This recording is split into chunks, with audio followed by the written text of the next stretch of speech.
The Karen Tuttle system of coordination is a most powerful and wonderful tool. The coordination system serves two goals. First, allowing our biomechanics with the instrument to flow and to have power without tension. And also to create transitions in sound between notes and in a phrase. So, physical goals and musical goals.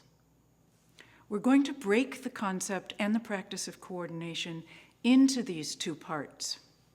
First, the purely physical actions, and then the ways in which those actions define musical perception and allow us to implement our fantasy. Karen Tuttle defined a set of motions which were specific to a place in the bow, the 1/3 point and the 2/3 point returning to that point. The first is named the repull point, and the second is the neck release or over the bow. We repull at the 1/3 point in the bow to let go into the ground, rooting, which creates the impetus or leverage needed as we travel towards the tip. In order to experience repull on a down bow, we stop our bow at the 1/3 point, take our left hand and tug up bow while trying to go down bow. So this hand's going this way and this hand's going this way. So you'll notice that my hand is actually pulling as if moving over a ball clockwise. And you will notice that the chest muscle is releasing at the same time. And you will notice that the lower torso and the spine drop. All these things have been talked about in the preceding units. If you need to go back and take a look, the bow hold, the mobility units, and the stance unit will remind you of all the things you need in order to manipulate your way into a wonderful repull. There are lots of great ways to practice recognition of repull, to get yourself familiar with the sensation and the sound that occurs when you do a repull. So the first way would be to play a pitch, any pitch, and to stand up on a step stool as you're moving toward your second pitch. As you move towards your second pitch, listen to what the sound is doing. That intensification or compression and release is what repull is all about. So you can experience it physically through the effort of stepping up, and the bow actually reflects it, and then you hear it in your sound. Secondly, you can sing just any octave, and feel what your diaphragm and your vocal cords have to do to get up the octave. You're basically experiencing the same thing inside your body, that effort that it takes to step up. And you hear it in the intensification of the vibration, which is what you want to do with the instrument.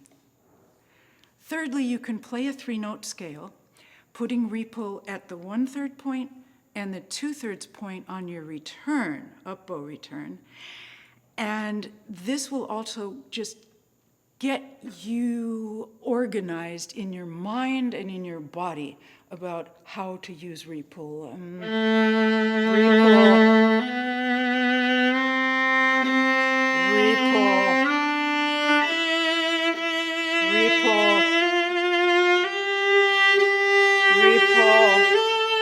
So you see, every time I said repull, I was also dropping my spine and releasing my chest and feeling literally the resistant pull in the bow.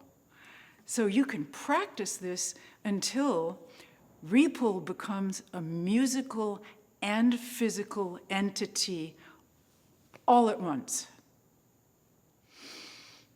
So to recap on all of this, we have a repull action which slows down the bow at the 1/3 point, and therefore your resistance point also changes to the bridge, and therefore there's a change of color or texture in your sound towards the intensity side of the spectrum.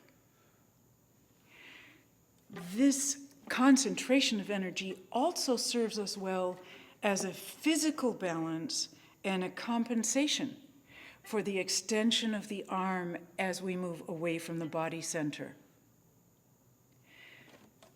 This letting go action, remember that we release down into the floor with our spine, also gives you energy and leverage, which you use to get down to the tip of the bow. When we reach the 2/3 point with that leverage, we begin what we call over the bow or neck release. Now, Karen Tuttle noticed while watching baseball pitchers that their necks would release backwards as they extended their arm for a pitch. You can try that. Just throw your arm out and you'll see that the neck, where the top of the vertebrae and the skull meet, will release. And then she saw that those arm extensions and neck releases also meant that the jaw released. Neck release, or over the bow, was born. If you have that wonderful weighted but non-gripping head position that we talked about earlier, and we have the jaw as a pivot point, then you're ready to try a neck release. First, we're going to try without the viola. Just imagine a big sigh of relief or of exasperation, and watch what your neck, jaw, and chest muscles want to do. Now with the instrument at the 2/3 point in the bow, moving down bow, we do the same thing. You continue that release until you've completed your bow change and are moving up bow. So the apex of the release comes after you've changed bow.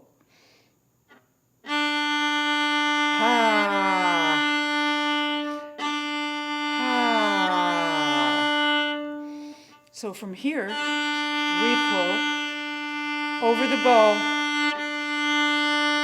end of over the bow. Again, repull over the bow, end of over the bow. These are the literal components of traditional coordination, which happen on the biomechanical level, purely physical. There's a second level of understanding that process and the use of coordination, where we are creating transition in our sounds, in melodic tension, and mirroring harmonic tension in our sound qualities.